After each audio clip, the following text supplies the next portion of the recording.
I'm going to add just a little bit of water at a time to bring this dough together. Aha!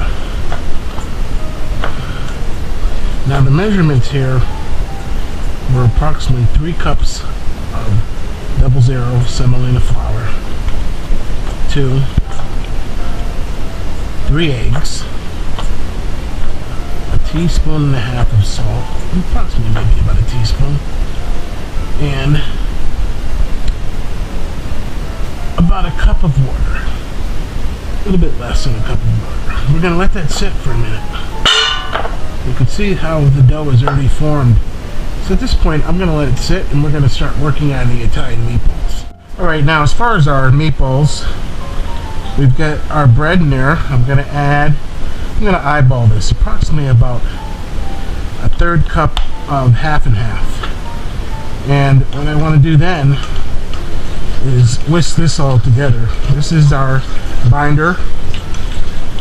All it is 4 slices of bread that I cut the ends off, that I'm going to use the ends for croutons, to make fresh croutons. And as you see, this binder is not really a lot compared to 3 pounds of beef, veal, and pork. Now again, here we have our own selection of Italian seasonings. We have basil, dried oregano, dried rosemary, dried thyme, and dried marjoram. To that I added dried parsley, and I'm going to do a little agrodolce. I've got some Malden smoked sea salt.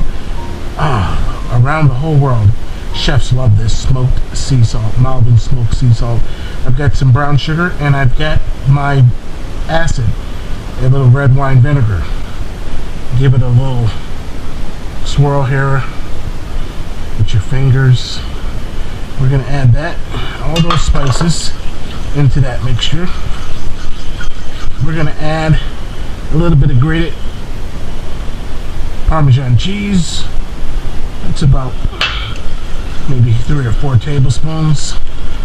We want to get that all broken up in there. We're going to add our red wine vinegar and start stacking up everything that we're not going to use. Oh, that's beautiful. That's wonderful. Now, you can still use this plate to rest your fork while you add your nice minced sage and parsley to this, because at this point right now it's just a matter of adding the meats. And now I'm going to try to keep my hands clean. This is why I have this butcher paper here. Let's see if we can just gently fold that into there.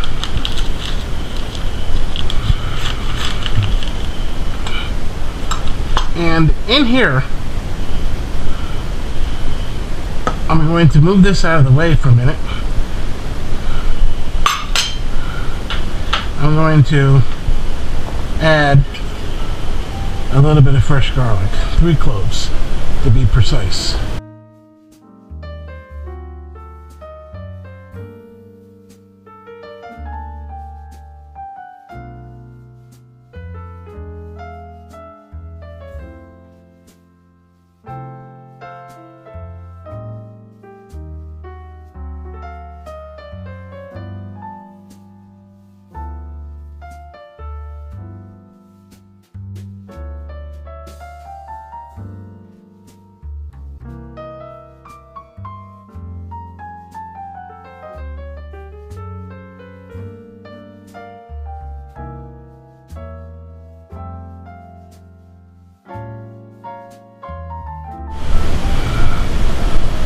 We've already got a little bit of salty Parmesan cheese in there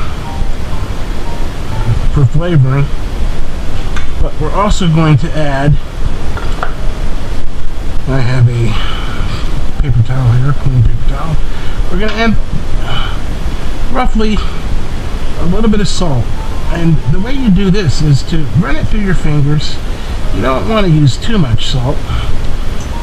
Little cracked melange peppercorns. In this pepper mill, I have black, white, red, and green peppercorns that we just cracked into this. Now, there's your meatball.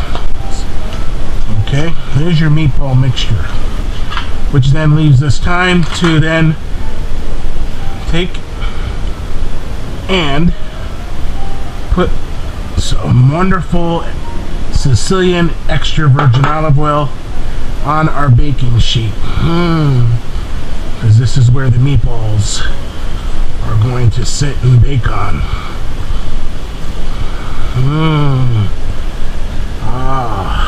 The reason why I brought this water over is because I want to show you how much water you're going to use.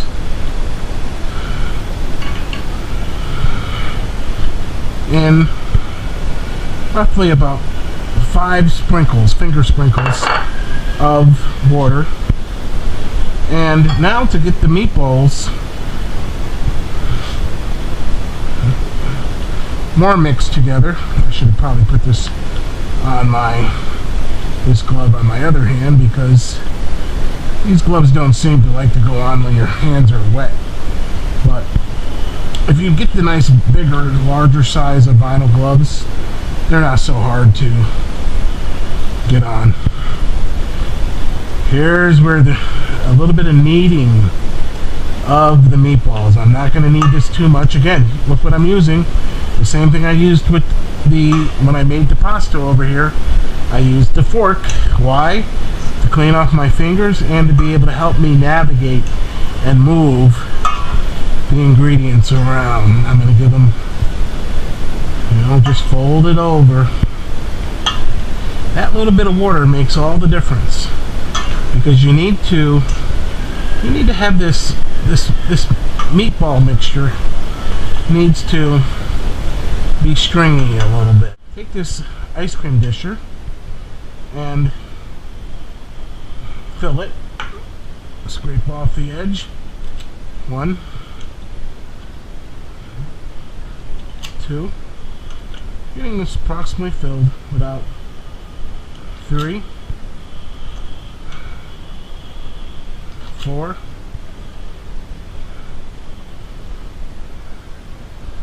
5. And we're going to have this for testing.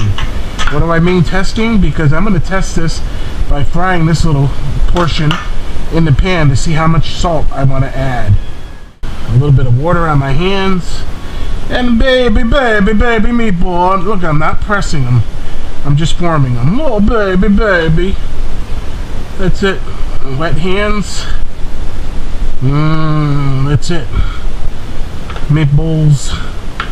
Now, some people like to saute their meatballs first in olive oil. We don't do that. There's a reason why. That little bit of bread in there, sauteing the meatball in olive oil first, will actually cause the outside of the meatball to get a char, these black specks.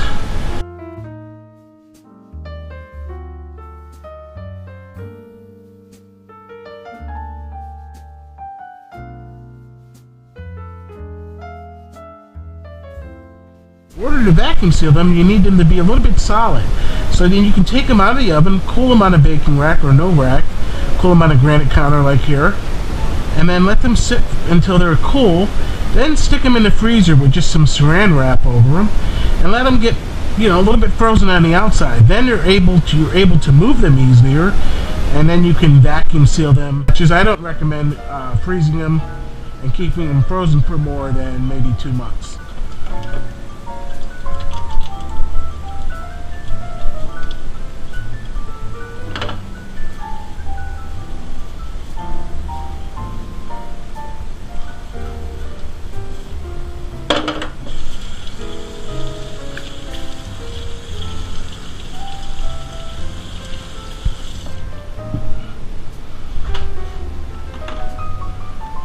Use a little bit of sanitizer to sanitize everything that you touched. We have our meatballs after 45 minutes. They look great. We're going to just let them cool down. This is our second batch we've made in a week. These are 12 more homemade Italian meatballs. This is our Cento San Marzano Mount Vesuvio volcanic, wonderful flavor of that fertile swell in Italy, mixed with those Italian plum tomatoes we crushed by hand. We started this gravy, this Sunday sauce, with a couple anchovy fillets and minced garlic and bay leaf and the oil that was actually in the olive oil that was in the anchovy fillets. We added about 3 tablespoons more of Barbera extra virgin olive oil from Sicily, and then we put some peppers and onions, most of them in the bottom to cool it down into. They were already fire roasted. We fire roasted a yellow orange pepper, sweet bell pepper, as well as 3 onions, Vidalia onions, right on the flame, and then we wrapped them with saran wrap so that they could steam through. And we removed the skin and all the charred bitter pieces from that, and we added our tomato puree, a 28-ounce can of tomato puree, as well as our San Marzano 28-ounce can. We added 1 can of water to this, and we added all of our Italian seasonings. We actually put together our own home spices. Instead of using a mix, we used the basil, the oregano, the rosemary, and the marjoram, and the thyme. That's really what Italian seasoning is, but we did it proportionally. And we don't use a lot of rosemary in our meatballs because we add sage, fresh sage and fresh parsley that we actually mince by hand on our cutting board over here. But you can see our meatballs, and the purpose of baking these for 45 minutes at 300 degrees is so that they come out wonderfully tender. And then if you want to, what we do afterwards, after they cool down, is then we move them, and we then put a little EVOO, extra virgin olive oil, in this cast iron skillet, and we'll brown them a little bit before we put them down into the sauce. So let's go check out our fresh made pasta. We got a little snack going on here today. I love this creamy gorgonzola, Bella Giosio gorgonzola. We have our fresh made semolina pasta, Caputo semola, and this was very simple. The recipe was very simple. We then let this sit covered in a bowl, the pasta dough, till it just came together and just melded together, and it had a little lift to it because of the leavening of the eggs. And we let that sit for about an hour before we even kneaded it. And then we kneaded it, of course, on a lightly floured wood cutting board. And then we wrapped that, and this is now going to go into the refrigerator for about an hour before we begin to stretch it and make our different pasta shapes. We may just do linguine tonight with meatballs and some nice Pecorino Romano grated with that and some fresh parsley. But we're going to have a snack now, and that should give you enough information for today. And we may do eggplant parmesan tomorrow with our meatballs. Look at the texture on that meatball.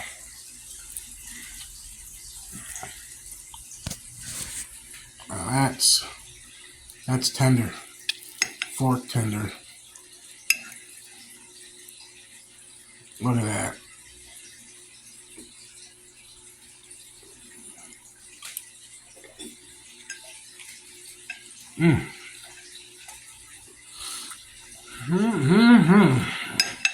Sorry, meatballs. Babe, how do you like the homemade pasta? Very good. Oh yeah. It's like the Calabrese pasta that we buy at Restaurant Depot. Making it by hand, so much better.